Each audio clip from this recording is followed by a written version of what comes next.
Hello viewers, ఇవాళ మనం మాట్లాడుకోబోయే topic gall బ్లాడర్లో stones. మనతో పాటు డాక్టర్ సారిక గారు ఉన్నారు. నమస్తే డాక్టర్. నమస్తే. డాక్టర్ గారు, చాలా మందికి అవేర్నెస్ ఉండకపోవచ్చు అసలు గాల్ బ్లాడర్లో స్టోన్స్ అనేవి ఎందుకు వస్తాయని. సో రకరకాల ప్రాబ్లమ్స్ అనుకుంటారు. సో డైరెక్ట్గా మనం స్టోన్స్ గురించి కాకుండా నార్మల్గా గాల్ బ్లాడర్లో అసలు ఎలాంటి ప్రాబ్లమ్స్ వస్తాయో చెప్తారా?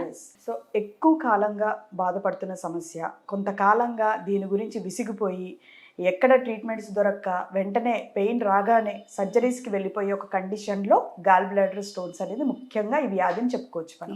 సో ఇక్కడ మనం చూసేది ఏంటంటే ప్రతి ఒక్క గాల్ బ్లాడర్ స్టోన్స్ని మనం సర్జికల్ స్టేజ్ వరకు కూడా మనం ఆలోచించాల్సిన అవసరం లేదు. There are definitely treatment patterns for this. So దీనికంటే ముందుగా మనం అసలు ఈ గాల్ బ్లాడర్ స్టోన్స్ గురించి మనం చూసినట్లయితే గాల్ బ్లాడర్ అనేది ఒక పిత్తాశయం మన లివర్ వెనకాల ఉంటుంది అనమాట.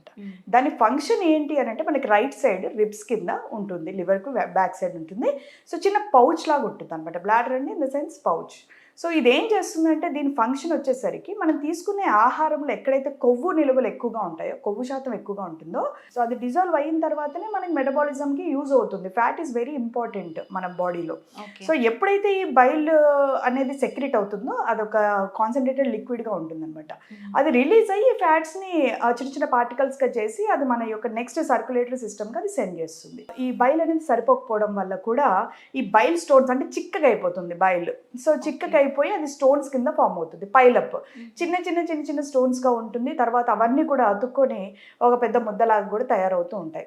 కొన్ని సందర్భాల్లో కొన్నిసార్లు ఏమవుతుంది అని అంటే ఎక్కువగా వాటర్ తీసుకొని వాళ్ళల్లో, నిద్ర సరిగ్గా లేని వాళ్ళల్లో, ఎక్కువగా జంక్ ఫుడ్ తినే వాళ్ళల్లో, ఎక్కువ ఫ్యాట్ లైక్ చీజ్ కానీ లైక్ మీట్ ప్రోడక్ట్స్ కానీ ఫ్రైడ్ ఫుడ్స్ కానీ, సో మనకి బయట దొరికే ఏవైతే ఎక్కువ కొవ్వు నిల్వలు ఉండే ఫుడ్ పార్టికల్స్ ఎక్కువగా తిన్న వాళ్ళలో కొలెస్ట్రాల్ ఎక్కువగా రిలీజ్ అవుతూ ఉంటుంది. దాని ద్వారా ఏమవుతుంది అని అంటే ఈ గాల్ బ్లాడర్లో మనకి స్టోన్స్ అనేది ఫామ్ అవుతాయి అన్నమాట.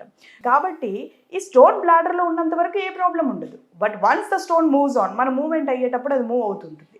మూవ్ అయినప్పుడు గాల్ బ్లాడర్ నుంచి మనకు ఒక చిన్న పైప్ అనేది స్ట్రక్చర్ మన స్టమక్ కింద భాగంలో పేగుకి అటాచ్ అవుతుంది అనమాట. త్రూ దట్ ఓన్లీ ఆ బైల్ ఫ్లూయిడ్ అనేది రిలీజ్ అవుతుంది.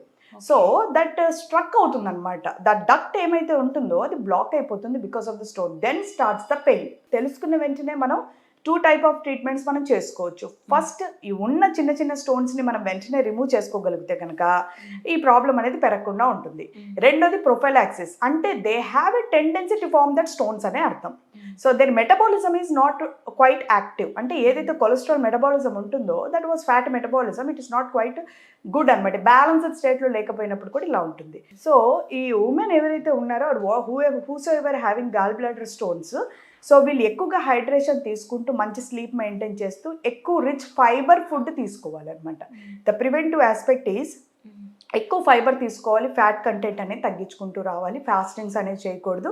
ఒబేసిటీలో ఉన్నా కూడా ఒక బ్యాలెన్స్డ్ డైట్ మోడ్లో అనేది ఉండాలి వాళ్ళు. స్కిప్పింగ్ మీల్స్ అనేది ఉండకూడదు అనమాట.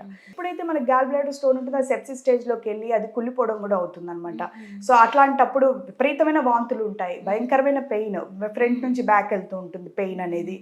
అండ్ యూరిన్ బాగా ఎల్లోయిష్గా గ్రీనిష్గా వస్తూ ఉంటుంది, వైట్ చాక్ లైక్ స్టూల్స్ ఉంటుంది, మన మోషన్ అనేది ఎల్లో కలర్లో లేకుండా ఉండడం, జాండిస్ రావడము. సో కొంచెం సెవియర్ సెప్సిస్ స్టేట్లోకి వెళ్తాయి అనమాట. అండ్ ఒకవేళ అదే స్టోన్ కనుక మన ప్యాంక్రియాస్ కూడా దాని సైడ్ బై ఉంటుంది. సో ఒకవేళ ప్యాంక్రియాటిక్ గ్లాండ్ అక్కడ ఏమన్నా స్ట్రక్ అయితే కనుక pancreatitis, it is a fatal disease అంటాం అనమాట. If they get that pancreatitis definitely it is a very dangerous thing. మనం ఇమీడియట్ అటెన్షన్ ఇవ్వకపోతే we may lose the patient also. When you identify the things through diet, through regular lifestyle and through homeopathy medicines, it will give the beautiful results. Homeocare International, we have a 2 kind of treatments. First, acute presentation ki treatment istam, vomitings immediate ga taggipotayi, pain taggutundi. Sepsis stage నుంచి we can get back the patient. So ముందు అది prevent చేసిన తర్వాత, pain అనేది తగ్గించిన తర్వాత we will give a long action remedies ఇస్తాం అనమాట. అంటే ఆ స్టోన్స్ అనేది కరిగిపోవడానికి మెడిసిన్స్ ఇస్తాం. సో సైజ్ యూజువల్లీ చాలా 8 mm, 7 mm, 12 mm, 18 mm వరకు కూడా సైజెస్ ఉంటాయి స్టోన్స్లో. So usually it is more than 8 mm అయితే కనుక people will tell to go for the surgeries and all. అదే మనం హోమియోపతి ట్రీట్మెంట్ తీసుకుంటే ద సైజ్ అనేది తగ్గుతూ వస్తుంది. తగ్గుతూ వచ్చినప్పుడు we will try to make the expel అనమాట. Either we can break the stone or we can through homeopathy medicines ద్వారా మనం దాన్ని ఎక్స్పెల్ చేయడానికి కూడా అవకాశం ఉంటుంది. So homeopathy will treat the current condition as well as in future bile సెక్రీషన్ని mobilise మంచి కరెక్ట్ బ్యాలెన్స్ చేస్తుంది, కొలెస్ట్రాల్ మెటబాలిజంని బ్యాలెన్స్ చేస్తుంది. సో ఓవరాల్ ఇంప్రూవ్మెంట్ అనేది ఖచ్చితంగా మన హోమియో కేర్ ఇంటర్నేషనల్లో మేము ప్రొవైడ్ చేస్తున్నాము.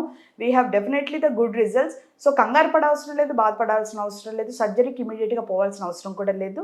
First you try the medicines, homeo care international medicines వాడండి. You will get definitely symptomatic relief ఉంటుంది, పెయిన్ తగ్గిపోతుంది.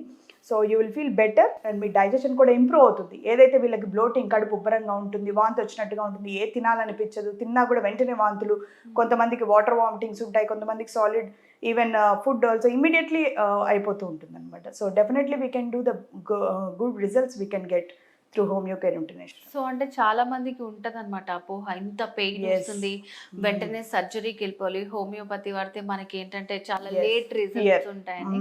సో వాటన్నిటి గురించి కూడా చాలా క్లారిటీ ఇచ్చారు madam. Thank you you. So much.